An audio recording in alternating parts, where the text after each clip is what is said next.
গভীর রাত্রে আমি একলা মোবাইলের মধ্যে ক্লিক করলাম, ডানে বামে দেখলাম সবাই ঘুমাই গেছে, আস্তে করে অশ্লীল ভিডিওতে ঢুকে গেছি।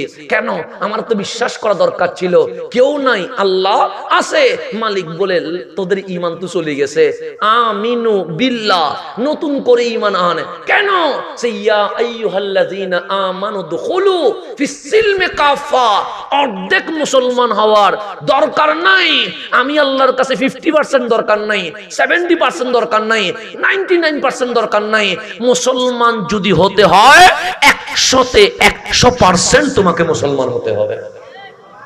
এর বাইরে ঈমান আনা দরকার কেন? আল্লাহ জোর করে ঈমান আনে নাই, ভয় দেখায় ঈমান। আল্লাহ বলে সবাই মুরতাদ হবে, হয়ে যায়। কে বলতেছে?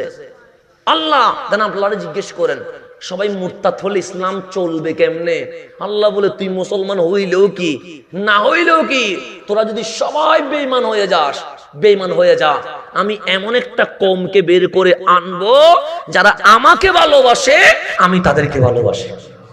তোমাদেরকে দরকার নেই। কে বলতেছেন? তবে মুসলমান হলে উদখুলু ফিস সিলমি কাফা, পরিপূর্ণ মুসলমান হতে হবে। এখন পরিপূর্ণ মুসলমান আপনি হবেন কেমনে? কোরআন বলছে আমি মিথ্যা বলি, সত্য বলি, বাস্তব বলি, অবাস্তব বলি, বিশ্বাসযোগ্য বলি, অবিশ্বাসযোগ্য বলি। সেজন্য মাঝে মাঝে আমরা কসম করি কি করি না? করি। কিসের কসম করি? আল্লাহর কসম করি, যে আল্লাহর কসম এটা এইভাবে হয়েছে, এরকম বলি কি বলি না? বলি। কসম করলে মানুষ বিশ্বাস করে না অবিশ্বাস করে? বিশ্বাস করে। কিন্তু আল্লাহ কি মিথ্যা বলে? আল্লাহ মিথ্যা বলে? কখনো শুনছেন? আল্লাহ মিথ্যা বলে যদি এই আকীদা পোষণ করে, ঈমান আছে না গেছে? গেছে।